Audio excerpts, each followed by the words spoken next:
안녕하세요. 저는 제 자신을 갉아먹던 결혼 생활을 깔끔하게 끝내버린 여자입니다.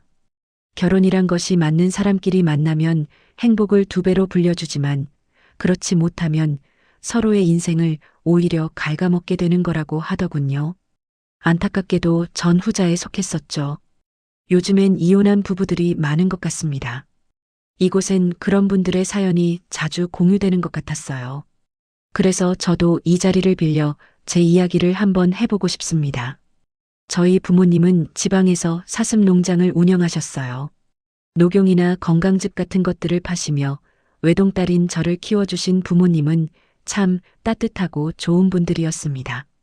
그런 두 분 중 엄마는 제가 9살 때 그만 세상을 떠나셨어요. 너무 늦게 발견된 암이 엄마를 빼앗아 가고 말았거든요. 혼자 저를 키우시던 아빠는 엄마를 많이 그리워하셨습니다. 그리고 그런 아빠는 제가 13살 때 재혼을 하셨어요. 새 엄마는 문경이라는 분이었습니다. 전 남편과 사별을 했다던 새 엄마는 저보다 무려 5살이나 어린 남동생을 데리고 오셨죠. 윤도현이라는 아이였습니다. 솔직히 처음에 저는 새 엄마와 동생이 싫었어요. 친엄마의 자리를 누가 대신한다는 게 싫었고 그새 엄마가 데리고 온 동생도 좋아할 수가 없었거든요. 하지만 동생은 이상하게 저를 졸졸 따라다니더군요. 누나, 나도 데려가면 안 돼? 이렇게 말하면서요. 혹은 아빠가 주신 과자를 저한테 건네주며 누나랑 나눠 먹고 싶다고 했습니다.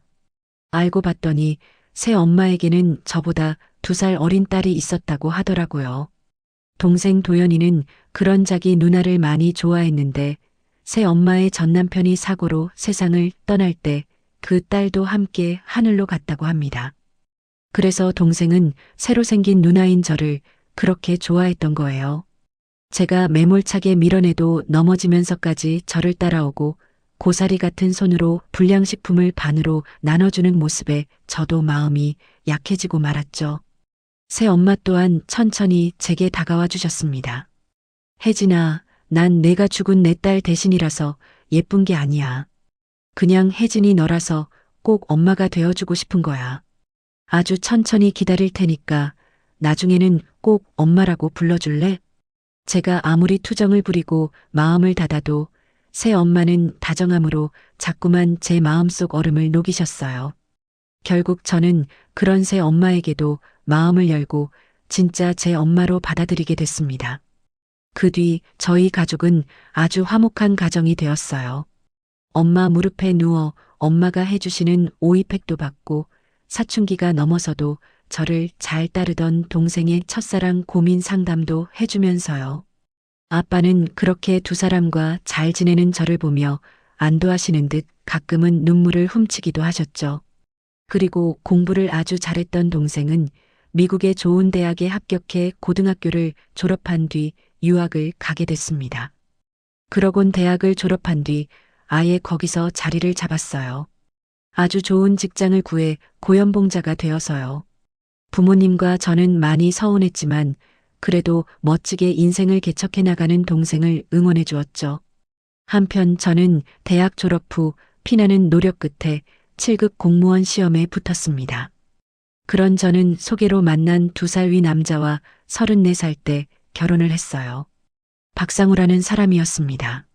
상우 씨는 저와 같은 7급 공무원이었지만 저와 다른 길을 걸어온 사람이었죠.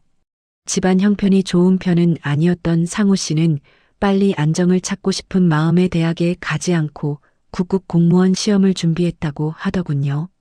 상우 씨는 9급에서 8급, 그리고 7급으로 비교적 빠른 진급을 한 케이스였던 거예요. 상우 씨는 매사에 자신감이 넘치던 사람이었습니다. 저는 제 자신을 믿어요. 내가 나를 못 믿으면 누가 날 믿어주겠어요? 이런 식으로 말하곤 했죠. 그런 모습에 내 인생을 믿고 맡겨도 되겠다는 생각이 들었습니다. 저희 상견례와 결혼식에는 동생 도연이도 시간을 내어 참석해 주었는데 도연이에게 잘해주는 상우 씨의 모습에 저는 참 고마웠던 기억이 납니다. 시부모님은 서로 많이 다른 성격을 가지셨지만 두 분 모두 좋은 분들이었어요.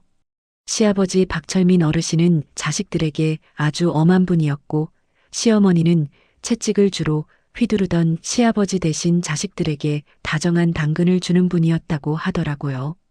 그래서 상우 씨와 상우 씨의 동생인 신우이는 시아버지를 많이 무서워하는 편이었습니다. 그래도 시아버지는 며느리인 저를 많이 좋아해 주셨어요.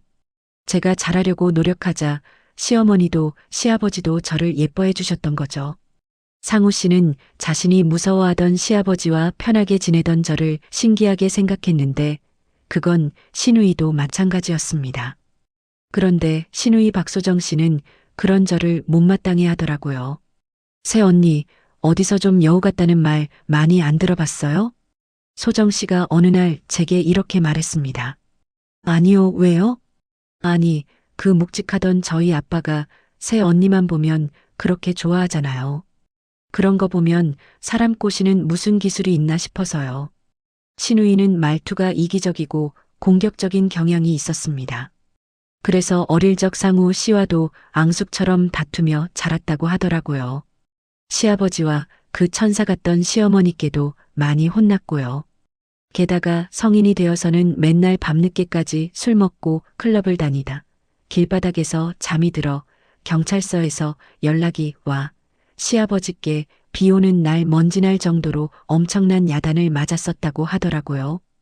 그런 소정 씨는 힘들게 전문대를 졸업한 뒤 성형과 노는 데만 관심을 갖다가 20대 후반에 겨우 한 패스트푸드점의 직원으로 취직했다고 합니다. 그것도 시아버지께서 집에서 쫓아낸다고 하니 울며 겨자 먹기로 구한 직장이라고 했죠. 시아버지는 그런 소정 씨를 못마땅하게 여기셨는데 그래서 소정 씨는 저에게도 질투를 느꼈던 것 같아요. 결혼 초부터 소정 씨는 저에게 저런 식으로 비꼬곤 했습니다.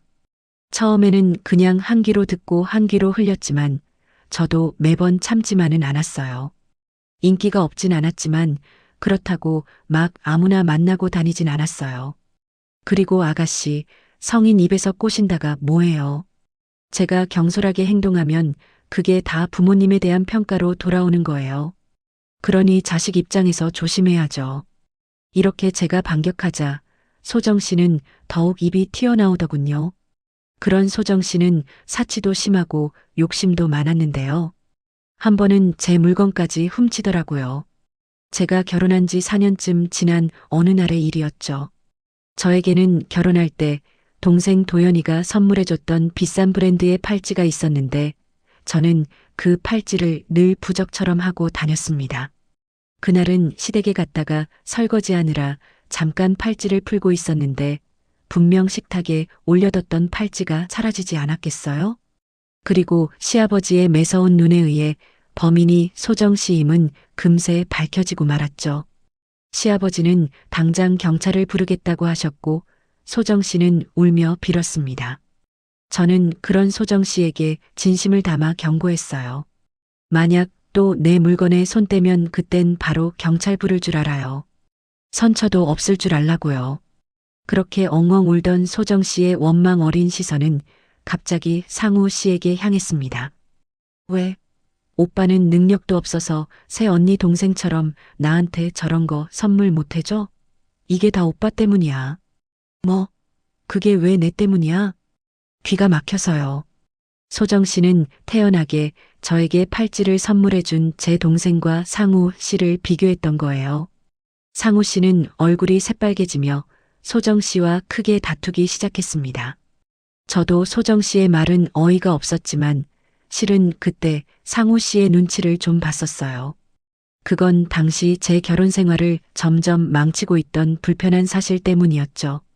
연애 시절에는 분명 자신감이 넘치는 사람이었지만 결혼한 뒤 상우 씨는 제게 점점 자격지심을 가지더군요.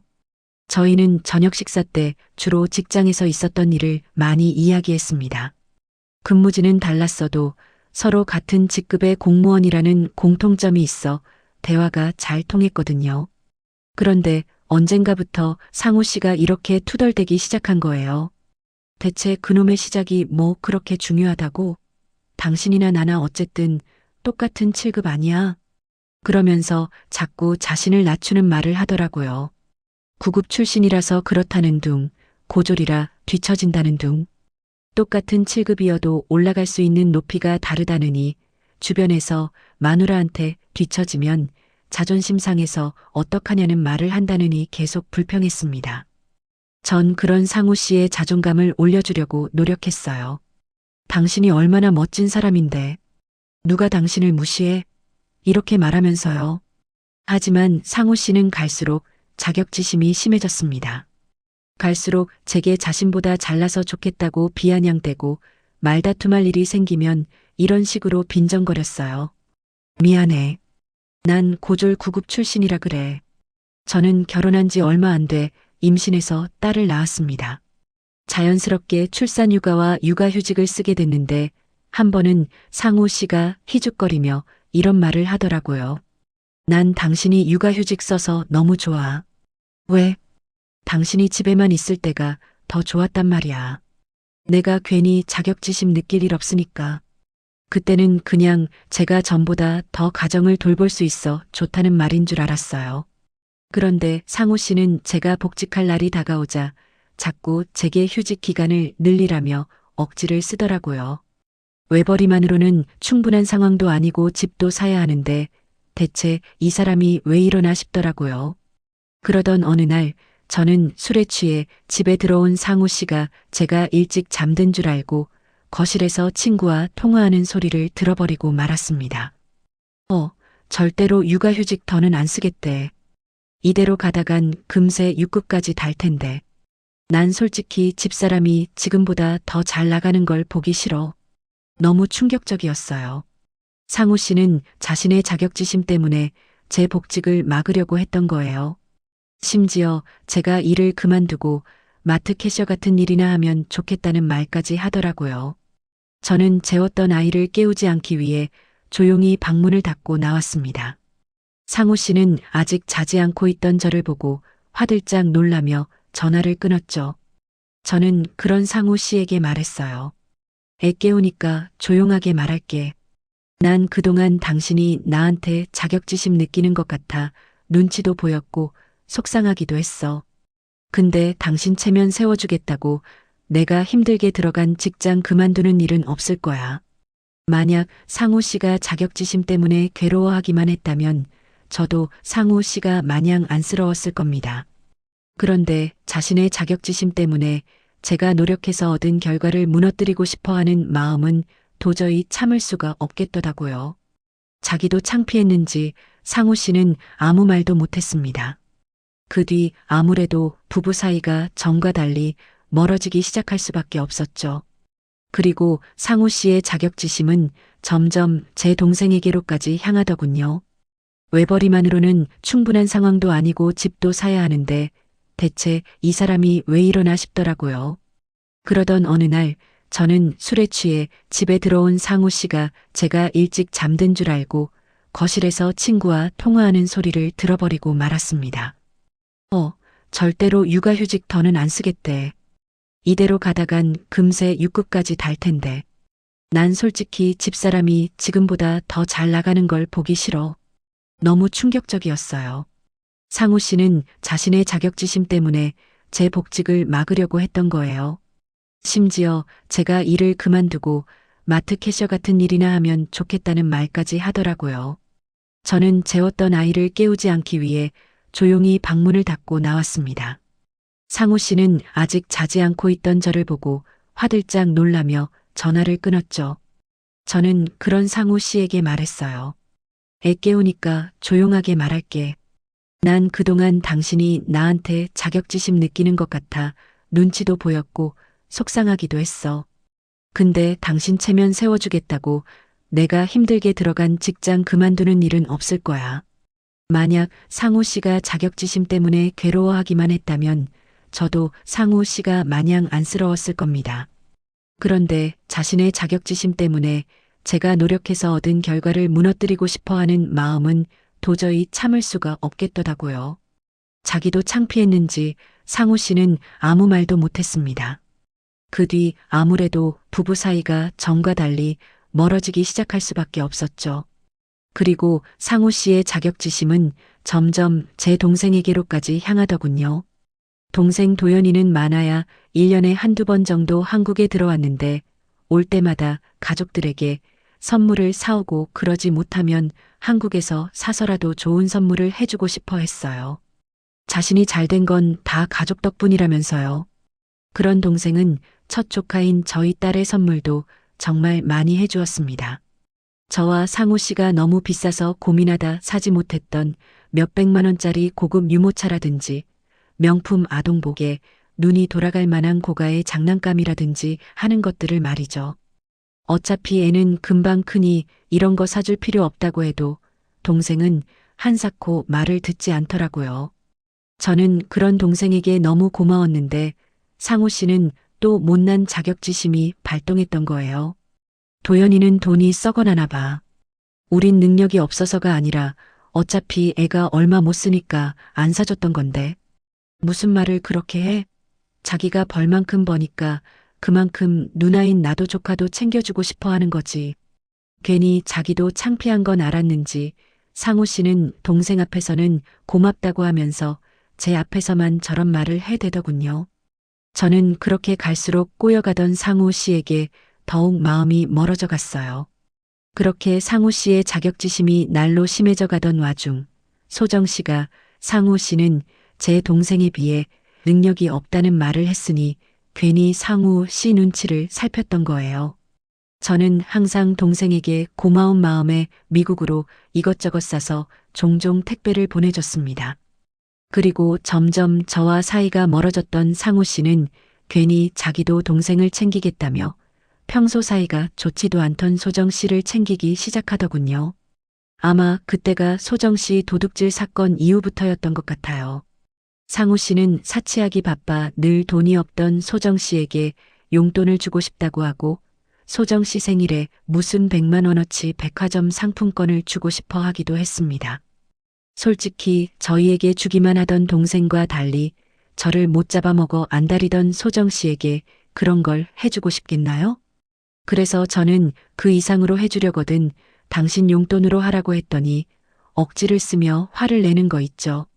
그런 상우 씨는 점점 양가 부모님까지 다르게 대하려고 하더군요. 저희 부모님 앞에서 티를 내진 않았지만 지방에 있던 친정은 멀다며 잘 가지도 않으려고 하며 이런 말을 하더라고요. 솔직히 되면 꼬박꼬박 처가가는 나 같은 사위가 어디 있어? 당신 우리 부모님이 좀 잘해주니까 뭔가 착각하나 본데 원래 시댁이랑 친정은 다른 거야. 물론 저도 절대 호락호락하지 않았습니다. 그럼 나도 어머님 아버님 댁에 안 갈게. 그럼 공평하지. 그리고 지금 그 말 아버님께 그대로 전해드려도 되겠어? 상우 씨는 제게 자꾸만 자격지심이 들었으니 성별을 이용해서라도 저를 발 아래로 두고 싶어 했던 거예요. 심지어 아무리 맞벌이를 해도 여자의 본분은 육아와 집안일이 아니냐며 제게 모든 일을 떠맡기려고까지 들었죠.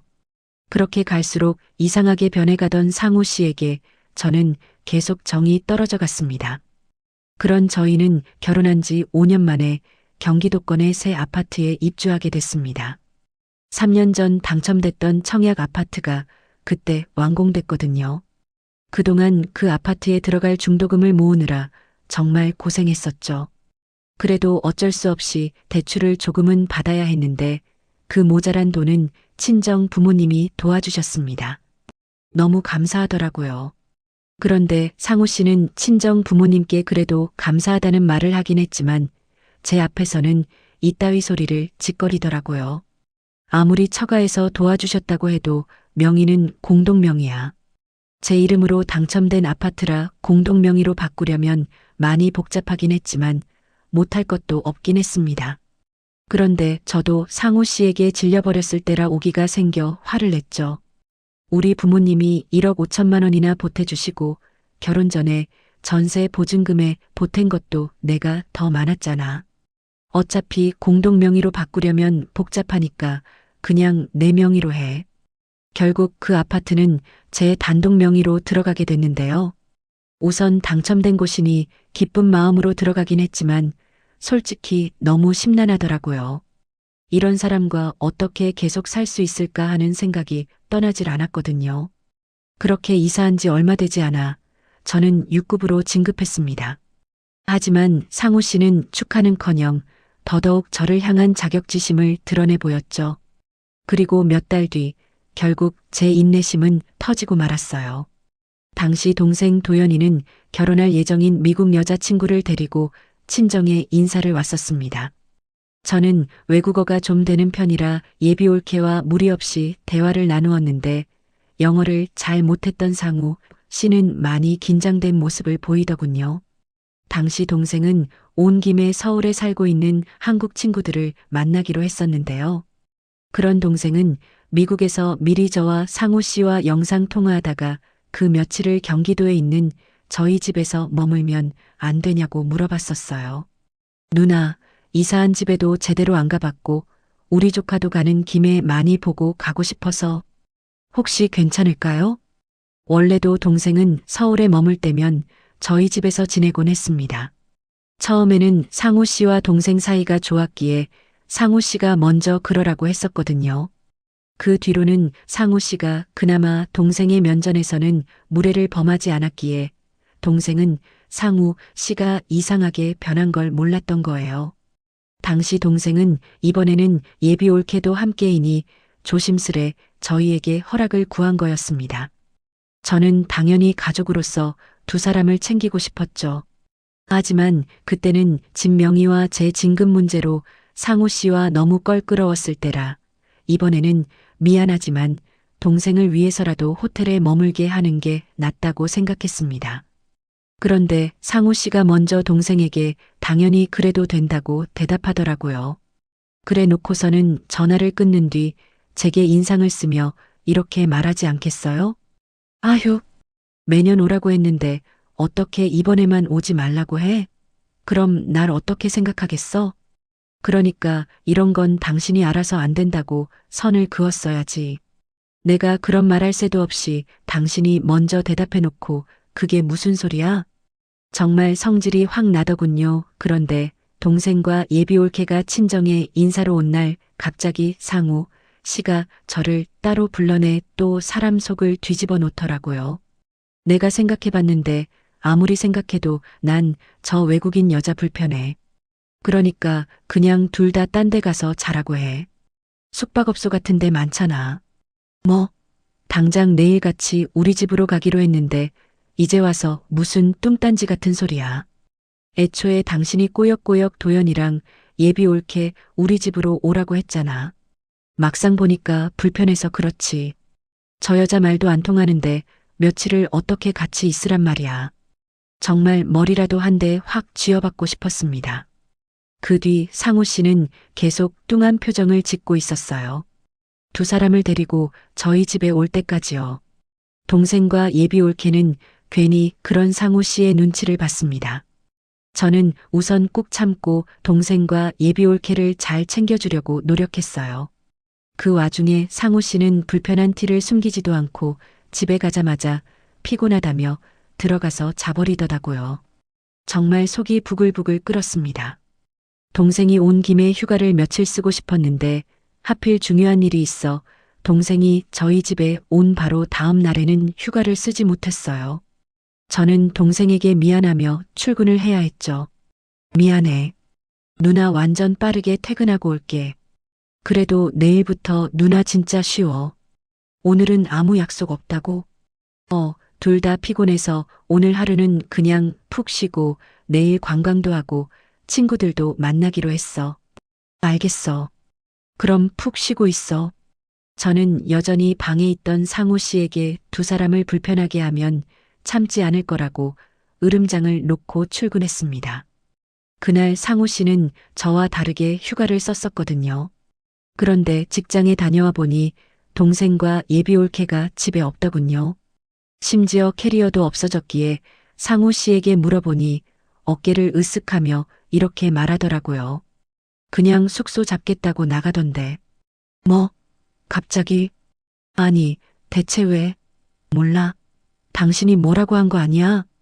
상우 씨는 자기는 모르겠다며 얼버무렸습니다.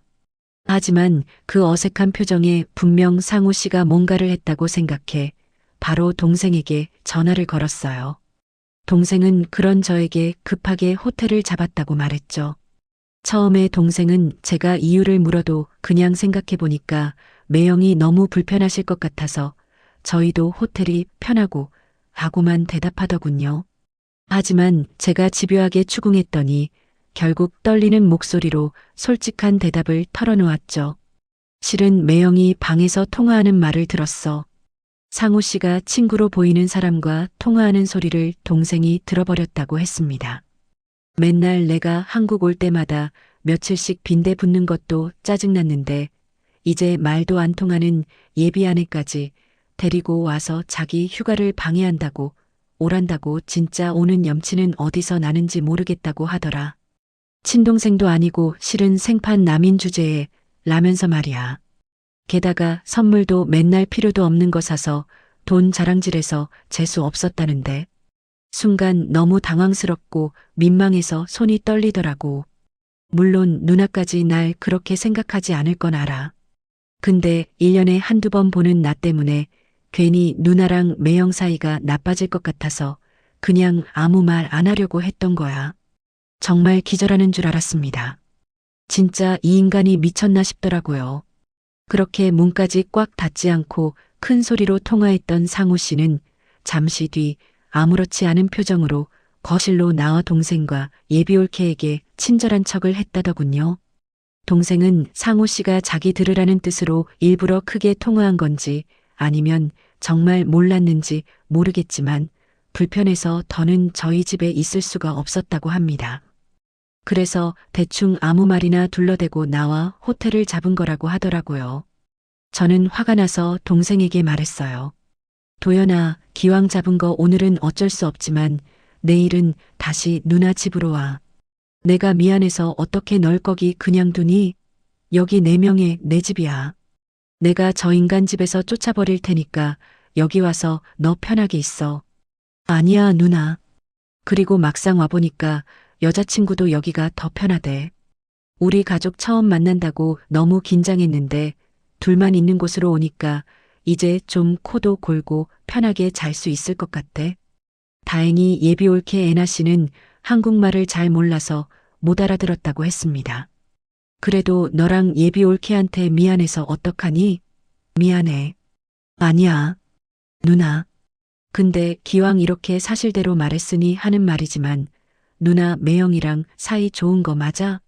평소랑 너무 달랐던 매형 속마음을 듣고 나니까 누나가 걱정돼서 하는 말이야. 그때 동생은 오히려 저를 걱정하더군요. 저는 동생과 예비 올케의 휴가를 망칠까봐 나중에 얘기하자고 말하곤 전화를 끊었습니다. 그러곤 바로 방으로 가서 상우 씨에게 악을 썼어요. 당신 대체 아까 누구랑 통화한 거야? 내 동생이 다 들었대. 당신이 내 동생이 친동생도 아닌데 염치도 없다. 어쩐다 했던 말. 누구한테 내 동생에 대해 그딴 식으로 말했어? 상우 씨는 일부러 제 동생이 들으라고 연기를 했다고 하더군요. 아니야. 그때 통화한 거 실은 대놓고 나가라고 못하겠고 그냥 알아서 나가라 하는 마음으로 전화하는 척 했던 거야. 그러니까 내가 전에 그 둘 다른 데로 보내라고 했잖아. 내가 오죽하면 이랬겠어. 이건 엄연히 당신 잘못도 있어. 저는 더 어이가 없어서 말했어요. 그게 지금 뚫린 입이라고 할 말이야. 당신이 먼저 내 동생 오라고 한 거잖아. 내가 그냥 다른 데서 자라고 한다는 거. 근데 기어코 내 동생 가슴에 상처를 입혀? 솔직히 내 말이 틀린 건 아니잖아. 아무리 사돈이 오라고 했어도 친동생도 아닌 주제에 대충 눈치를 봤어야지. 겸사겸사 그동안 재수없게 돈 자랑한 것도 한 방 먹여줘야겠다 싶어서 그랬다. 왜? 이제 이 정도 했으면 두 번 다시 우리 집에서 지낸다는 소리 못하겠지. 상우 씨는 미안해하기는커녕 오히려 더 뻔뻔하게 나오더군요. 저는 자격지심으로 인해 제 동생까지 상처 입힌 그 못난 인간을 도저히 용서할 수 없었습니다. 여긴 내 집이야. 난 당신처럼 자격지심으로 똘똘 뭉친 데다 찌질하기까지 한 인간이랑 못 살겠으니까 나가. 당장. 내가 내 집에서 왜 나가? 못 나가. 나갈 거면 당신이나 나가. 전 이혼할 각오로 상우 씨를 쫓아내려고 했어요. 하지만 상우 씨는 작은 방으로 들어가 문을 잠그며 절대 못 나간다고 하더라고요. 그때 상우 씨는 그냥 부부싸움 정도로만 생각했지, 제가 진짜 이혼을 요구한 거라곤 생각지 못했던 모양입니다. 그랬으니 다음날 은근슬쩍 이 정도면 화가 풀렸냐는 망언을 했던 거겠죠. 제가 그런 상우 씨를 무시하고 찾아간 곳이 어딘지 아시나요? 그건 바로 변호사 사무실이었답니다. 밤새 아무리 생각해봐도 저는 상우 씨와 못 살 것 같더라고요. 어차피 당분간 미리 직장에 휴가도 신청해 놨었고요. 그래서 아예 변호사를 찾아가 이혼 상담을 받고 이혼 준비를 하기 시작한 거죠. 변호사 선생님은 제 이야기를 차근차근 들어주시더니 충분히 이혼 사유가 될 수 있다고 하셨습니다. 특히 배우자의 지속적인 자격지심과 정서적 학대, 그리고 제 가족에 대한 모욕은 혼인을 계속하기 어려운 중대한 사유라고 하셨어요. 저는 최근 상우 씨 때문에 우울증으로 정신과 상담도 받고 다니고 있었는데 그것도 다 이혼에 유리하게 적용될 수 있다고 하셨습니다. 그 뒤로는 아직 호텔에 있던 동생과 예비 올케를 불러 다시 한번 사과하며 맛있는 점심을 사주었어요. 그날 이후에도 저는 동생이 미국으로 돌아가는 날까지 동생과 애나 씨를 챙겨주고 이혼을 준비했습니다. 동생에게는 괜히 걱정시키지 않으려고 이혼 이야기는 꺼내지 않았어요. 동생이 미국으로 돌아간 뒤에 말하려고 했죠. 그러곤 동생과 예비 올케가 출국한 날 드디어 만반의 준비 끝에 이혼 이야기를 꺼내려고 했어요. 그런데 집에 가봤더니 웬 낯선 운동화가 현관에 있지 않겠어요? 새 언니 왔어요? 뭐야? 아가씨가 여긴 웬일이에요? 그 운동화의 주인은 바로 소정 씨였습니다. 소정 씨와 상우 씨는 거실에 앉아 TV를 보고 있더군요. 상우 씨는 어리둥절해하는 저에게 아주 황당한 말을 내뱉었어요. 내가 오라고 했어. 여기서 당분간 살 거야. 이번에 사고 쳐서 아버지한테 쫓겨났대. 기가 막혀서요. 내 동생은 그딴 식으로 서럽게 내쫓은 주제에 당신 동생은 여기서 지내라고 불렀다고? 그것도 당신이 직접? 양심이라는 게 있긴 있어? 아, 그만 좀 따지고 와. 이미 지난주 도연이랑 그 여자 애나랑은 입장이 달라. 도연이는 고작 며칠 지낼 곳이 필요했던 거고 밖에서 숙소 잡을 돈도 충분했잖아. 근데 얘는 모아둔 돈도 없고 언제까지 밖에서 지낼지도 모르는 데다 불편한 일행이 있는 것도 아니잖아.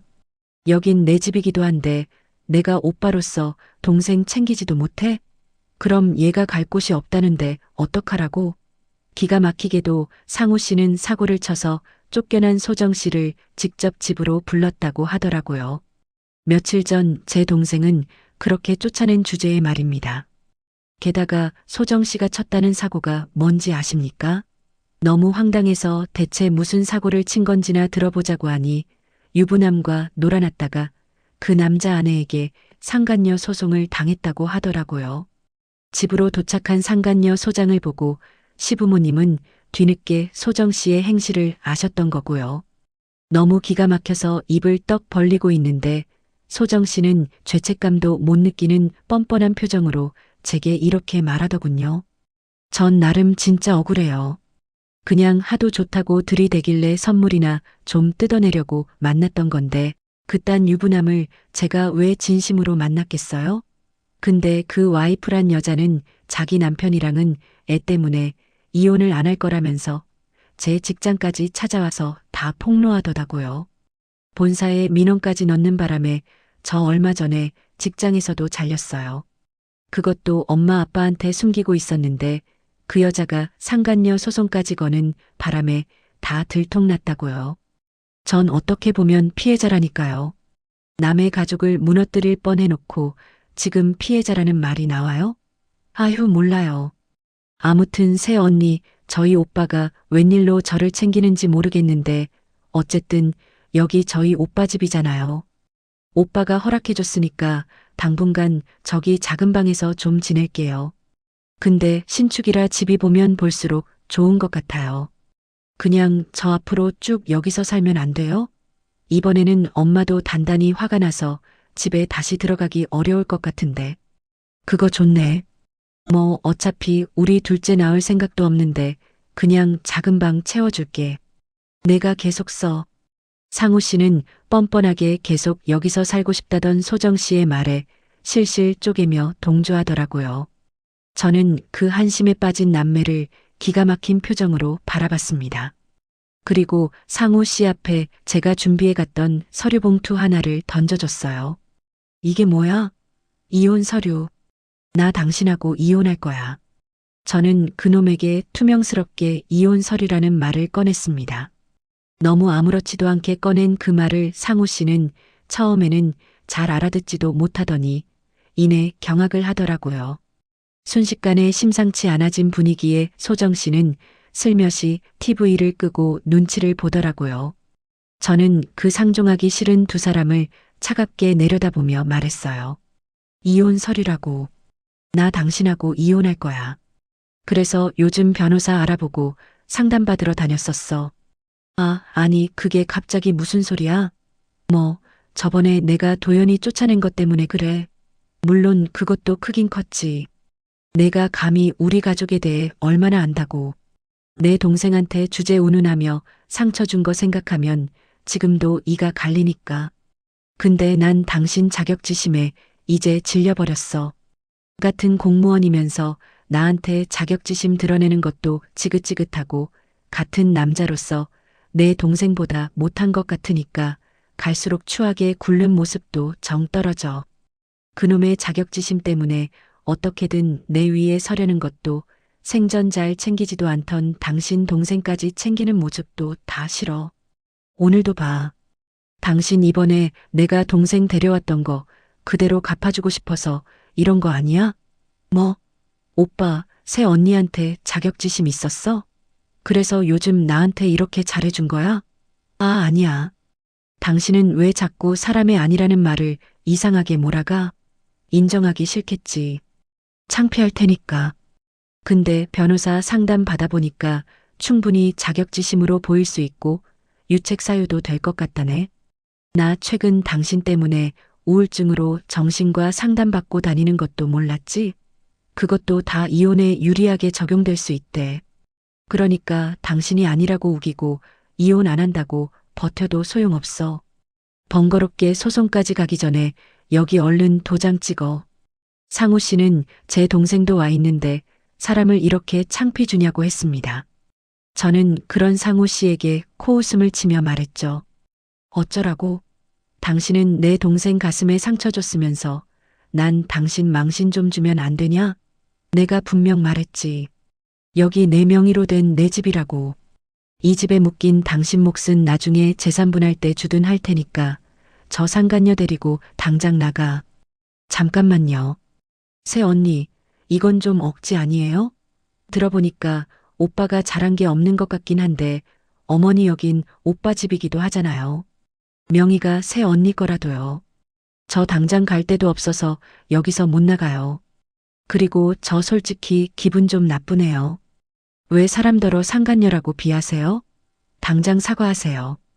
그 와중에 소정 씨는 갈 곳이 없다며 버티려고 들더군요. 그러곤 제게 사과까지 받으려고 들더라고요. 저는 그런 소정 씨에게 말했습니다. 그럼 상간년을 상간년이라고 하지 뭐라고 해요?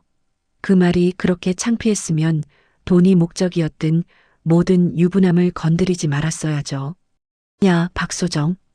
이제는 이혼하는 마당에 내가 너한테 존댓말 해줄 이유도 없거든. 너 똑똑히 들어. 제발 창피라는 걸 좀 배워. 난 너 같은 더러운 여자 내 집에 들여놓을 생각도 없고 내가 안 나간다고 하면 경찰에 바로 신고해 버릴 거야. 내 집도 아닌데 쳐들어와서 무단 주거 침입하고 있다고. 알겠어? 사실 그런 상황에서 소정 씨를 저런 죄명으로 신고할 수 있을지 없을지 잘 몰랐습니다. 하지만 소정 씨 또한 법 같은 거 모를 거라고 생각해 그렇게 으름장을 놓던 거죠. 저는 상호 씨에게도 어차피 버텨봐야 방법은 없다며 알아서 짐 싸서 나가라고 말했습니다. 어차피 이 집에는 내 지분이 훨씬 많아서 이혼하면 나한테 넘어오게 돼 있어. 당신이 버텨봤자 내가 소송 걸면 이혼할 수밖에 없을 거고, 나랑 이혼하면 어차피 당신도 자격지심 때문에 안 해도 되잖아. 그러니까 일 더 번거롭게 만들지 말고 빨리 짐 싸서 나가. 당신 동생이고 얼른. 하지만 상우 씨와 소정 씨는 끝까지 못 나가겠다며 버티더라고요. 그래서 제가 어떻게 했냐면요. 저는 바로 시아버지께 전화를 걸어 소정 씨가 여기 와 있다고 말씀드렸습니다. 그러곤 그동안 상우 씨가 자격지심으로 저를 힘들게 했던 일도, 제 동생을 쫓아낸 일도 속사포처럼 읊어버렸어요. 두 사람이 제일 무서워하는 존재가 시아버지인 걸 알았으니까요. 그랬더니 시아버지는 바로 택시를 잡아 저희 집에 오셨더라고요. 이 망할년의 기집애 같으니 나가라고 했는데 여기 와서 민폐 끼치고 있어? 그리고 박상우, 너를 그렇게 가르쳤냐? 뭘 잘했다고 애미한테 못한다고 버티고 있어? 너희 둘 다 어서 나와. 시아버지는 두 사람의 귀싸대기를 한쪽씩 잡고 무자비하게 끌고 집에서 나가셨습니다. 제가 상우 씨에게 던졌던 이혼 서류를 발견하시곤 그것도 들고 가시더라고요. 그러곤 2시간 뒤쯤 다시 조용히 저희 집에 찾아오셨더군요. 이번에는 시어머니도 함께요. 시아버지는 제 손을 가만히 잡으시곤 조심스럽게 물어보셨죠. 혜진아, 원래 내 집 쓰레기 처리는 내 집에서 하는 게 맞지 않겠냐? 그래서 그놈들 다 우선 우리 집으로 데려다 놨다. 조만간 다시 내쫓긴 할 테지만 내가 자식들을 너무 한심하게 키웠구나. 너에게 미안한 마음뿐이다. 아니에요, 아버님. 근데 혜진아, 아이를 생각해서라도 한 번만 참고 상우랑 다시 잘해볼 생각은 없니? 난 아무리 생각해도 널 놓아주기가 너무 아깝구나. 그놈은 내가 아주 매를 들어서라도 고쳐볼 테니까. 죄송해요, 아버님. 저도 그동안 많이 참고 참아서 지금까지 올 수 있었던 거예요. 저는 자기만 생각하면서 저를 찍어 누르려는 사람이랑 더는 못 살겠어요. 저는 저희 딸을 위해서라도 당당하고 멋지게 헐헐 날아오르고 싶어요. 그리고 다 큰 사람을 아버님이 매 몇 대 들어서 고치려고 하신들 무슨 소용인가도 싶고요. 그래서 죄송하지만 저는 여기까지인 것 같네요. 그동안 저한테 잘해주셨는데 정말 죄송합니다. 제 단호한 말에 시부모님은 조용히 고개를 떨구셨습니다. 그래도 결국에는 저를 이해한다며 더 이상 상우 씨가 이 집에 찾아오지 못하게 하겠다고 하시더라고요. 그런 두 분 덕에 저는 생각보다 수월하게 상우 씨를 집에서 내보낼 수 있었네요. 이후 상우 씨의 짐은 시댁으로 다 보내버렸고 상우 씨와는 합의 이혼을 하기로 됐죠. 그동안 아이의 양육도 제 비중이 더 컸었고 아이도 저를 더 따랐기에 아이도 제가 데려올 수 있었네요. 물론 그 과정에서 상우 씨가 순순히 이혼을 받아들였던 건 아니었습니다. 시아버지가 무섭긴 무서웠던 건지 상우 씨가 집으로 찾아오진 않았는데요. 그럼 뭐 하겠습니까? 상우 씨는 저희 직장 앞으로 찾아와 제게 매달리고 난리가 났었죠. 동료 중에 자존심은 지키고 싶어서인지 직장에서 멀리 떨어진 뒤에 애원을 하더라고요. 여보, 진짜 나랑 이대로 이혼할 거야? 내가 잘못했어. 나도 진짜 이런 내가 싫어서 당신한테 안 그래야지 했었는데 자꾸 마음하고 말이 다르게 나오는 걸 어떡해? 그럼 내가 이제 진짜 그거 고쳐볼게. 그동안 내가 자격지심도 많이 있었고 당신 위에 있고 싶어서 어떻게든 찍어 누르려고 했던 것도 다 인정하고 반성할게. 다음부터 도연이하고 그 여자도 우리 집에서 군말 없이 재우면 되잖아. 그러니까 제발. 그래도 나에 대한 마음이 남아있긴 했었나 보죠. 나한테 그런 식으로 행동해 놓고 이렇게 비는 걸 보면. 근데 난 이미 마음 다 정리했어. 그러니까 진짜로 반성을 했다면 나한테 말고 다음에 만날 사람한테 그러지 말고 살아. 그래도 마지막이니까 이렇게 좋게 말하고 마무리하고 싶어. 잘 가. 저는 그래도 아이 아빠니까 마지막은 최대한 점잖게 마무리를 하려고 했습니다. 하지만 그 뒤 상우 씨는 최대한 많은 재산 분할과 최대한 적은 양육비를 주려고 지저분한 소송 싸움까지 불사하려고 하더군요. 저는 결국 피곤한 소송을 이어가야겠구나 하고 생각했어요. 그런데 다행히 시아버지께서 상우 씨를 크게 꾸짖으신 덕에 원만한 합의로 이어져 합의 이혼을 할 수 있었던 겁니다. 그렇게 6년이 되지 않는 짧은 결혼 생활이 끝났습니다. 마지막으로 시어머니와 작별 통화를 하며 들은 바로는 시아버지는 두 사람을 기어코 다시 집 밖으로 쫓아내버리셨다고 하더라고요.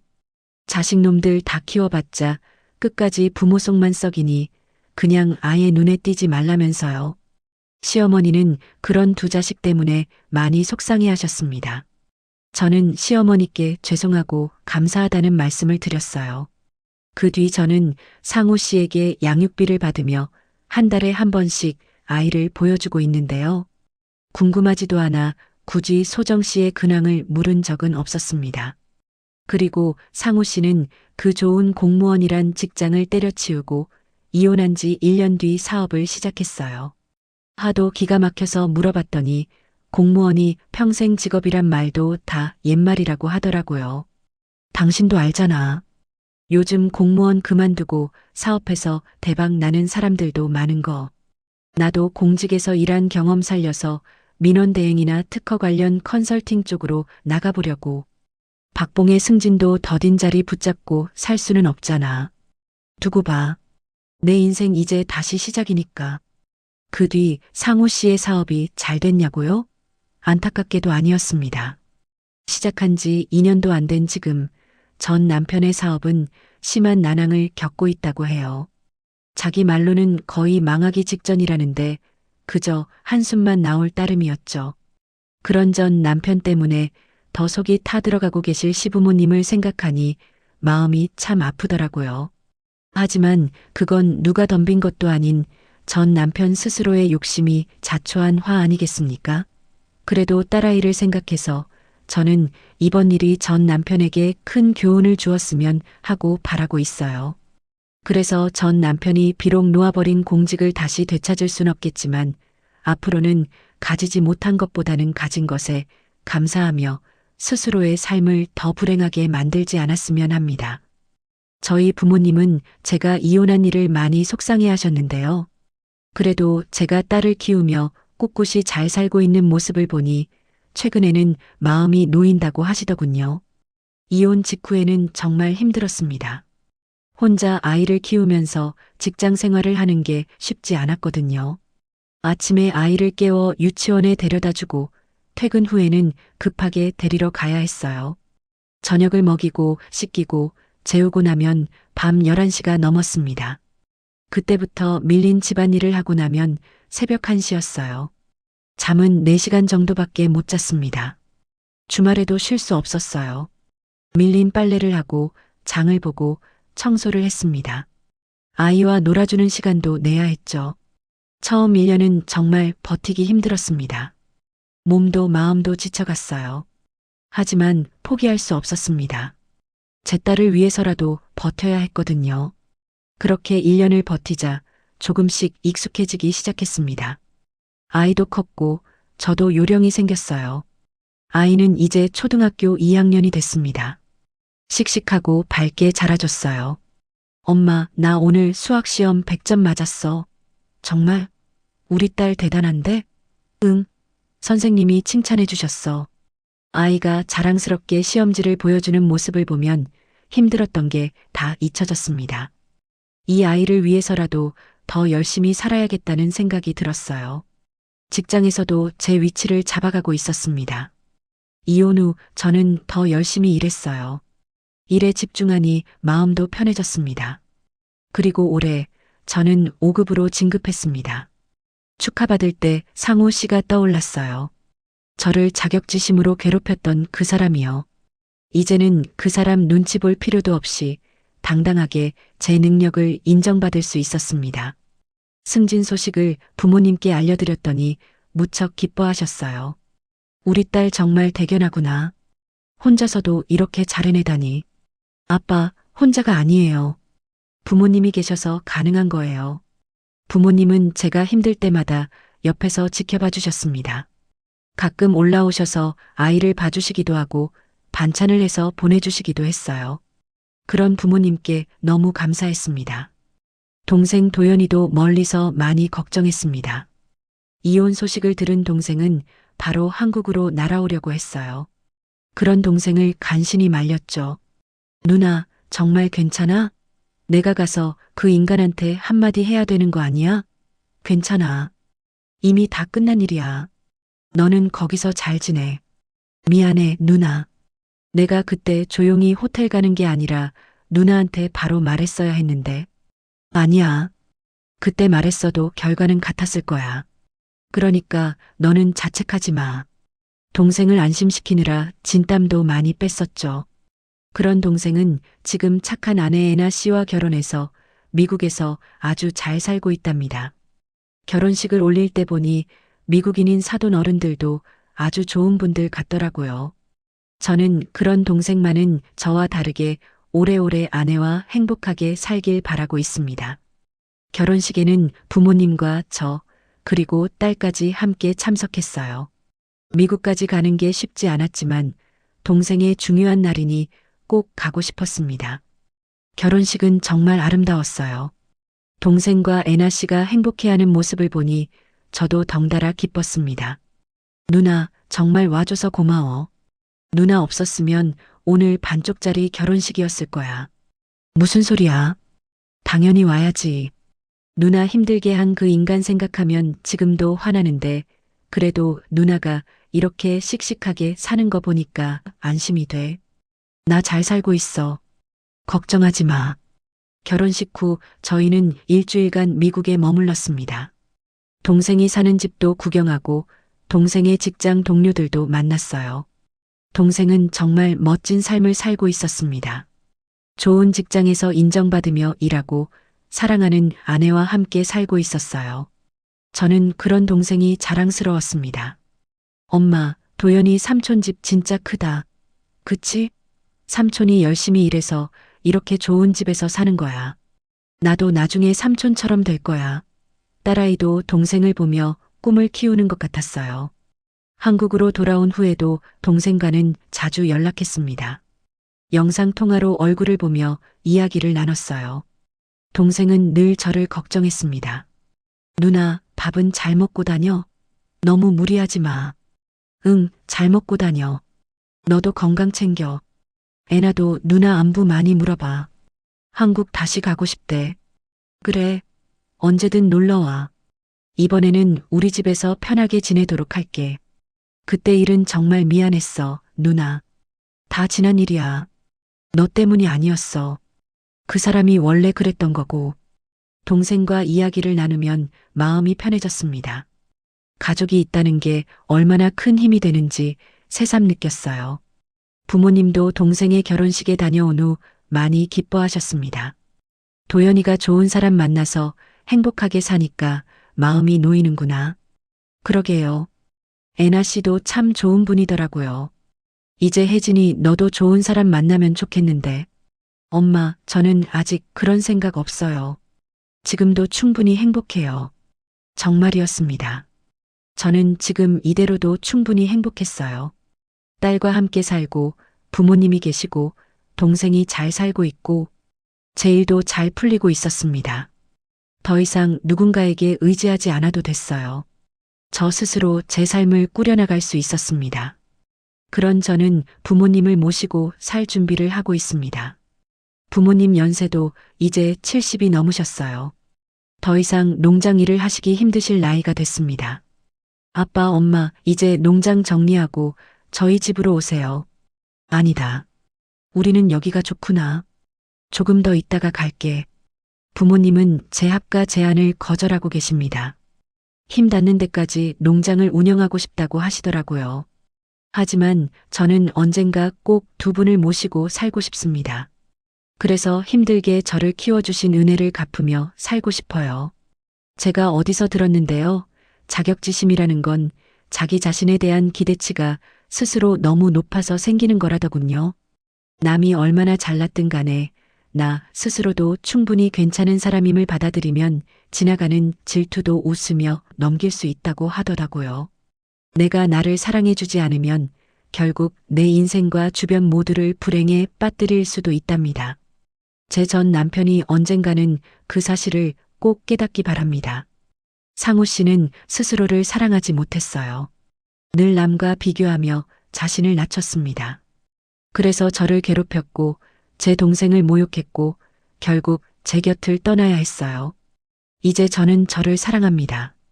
완벽하지 않아도 괜찮아요. 남보다 못해도 괜찮습니다. 저는 저대로 충분히 가치 있는 사람이니까요. 요즘 저는 새로운 취미를 시작했습니다. 주말이면 딸과 함께 요리를 해요. 처음에는 서툴렀지만 점점 실력이 늘고 있습니다. 엄마, 오늘은 뭐 만들어? 오늘은 쿠키 만들어 볼까? 좋아.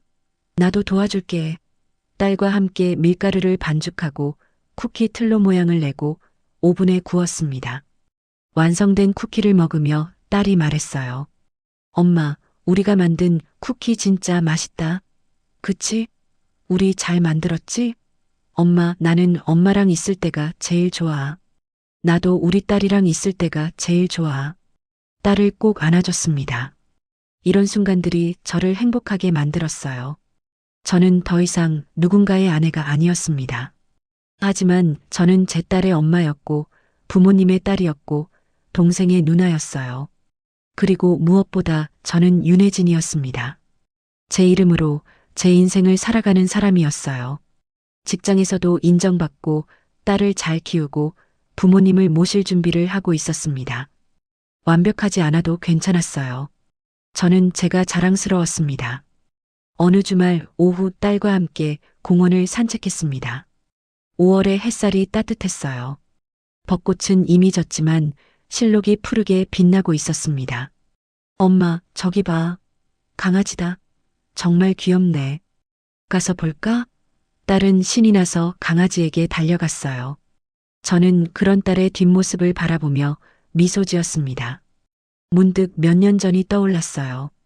상우 씨와 결혼했을 때 저는 항상 눈치를 봤습니다. 제가 잘하면 상우 씨가 자격지심을 느낄까봐 걱정했어요. 제 성취를 마음껏 기뻐하지 못했습니다. 늘 상우 씨의 기분을 살폈죠. 하지만 이제는 다릅니다. 제가 잘하면 당당하게 기뻐할 수 있어요. 누구 눈치도 보지 않습니다. 승진하면 부모님께 자랑하고 딸에게도 엄마가 열심히 일한다는 걸 보여줄 수 있어요. 이게 진짜 제 인생이었습니다. 엄마, 같이 놀자. 딸이 손을 흔들며 불렀어요. 저는 달려가서 딸과 함께 웃었습니다. 그날 저녁 집에 돌아와 일기를 썼습니다. 오늘도 행복한 하루였다. 딸과 함께 공원을 산책하고 저녁을 함께 먹었다. 이런 평범한 일상이 얼마나 소중한지 새삼 느낀다. 예전에는 이런 행복을 느끼지 못했다. 늘 누군가의 눈치를 보며 살았으니까. 하지만 이제는 다르다. 나는 나를 사랑한다. 그리고 그게 가장 중요하다는 걸 배웠다. 며칠 뒤 부모님께 전화를 드렸습니다. 아빠, 다음 주에 딸이랑 내려갈게요. 그래, 올 때 조심해서 와라. 네. 엄마 건강은 어때요? 응, 괜찮으시다. 요즘 날씨가 좋아서 엄마가 텃밭일하시느라 바쁘시다. 너무 무리하지 마시라고 전해주세요. 알았다. 우리 딸 걱정해줘서 고맙다. 전화를 끊고 나서 생각했습니다. 부모님께 얼마나 더 효도할 수 있을까? 시간은 계속 흘러가고 부모님 연세는 점점 드시는데 더 열심히 살아야겠다고 다짐했어요. 부모님을 모시고 딸을 잘 키우고 제 일도 열심히 하고 그리고 무엇보다 저 자신을 사랑하며 살아야겠다고요. 자격지심에 사로잡혀 살았던 전 남편을 생각하면 안타깝습니다. 그 사람은 스스로를 사랑하지 못했어요. 늘 남과 비교하며 자신을 깎아내렸습니다. 그래서 불행했고 저를 불행하게 만들었어요. 하지만 저는 다릅니다. 저는 저를 사랑합니다. 완벽하지 않아도 남보다 못해도 저는 충분히 가치 있는 사람이에요. 그리고 여러분께도 꼭 말씀드리고 싶습니다. 자신을 사랑하세요. 남과 비교하지 마세요. 당신은 당신 그대로 충분히 소중한 사람입니다. 자격지심은 스스로를 갉아먹습니다. 그리고 주변 사람들까지 불행하게 만들어요. 하지만 자기 자신을 사랑하면 삶은 달라집니다. 행복해질 수 있어요. 저처럼요. 지금 저는 행복합니다. 완벽하지는 않아요. 여전히 힘든 일도 있고 걱정도 있습니다. 혼자 아이를 키우는 게 쉽지만은 않아요. 하지만 제 삶이 자랑스럽습니다. 누구의 그늘이 아니라 제 이름으로 살아온 인생이에요. 고등학교 때부터 지금까지 저는 제 힘으로 여기까지 왔습니다. 7급 공무원 시험에 붙고 5급까지 올라왔어요. 혼자서 딸을 키우며 일도 하고 있습니다. 쉽지 않았지만 포기하지 않았어요.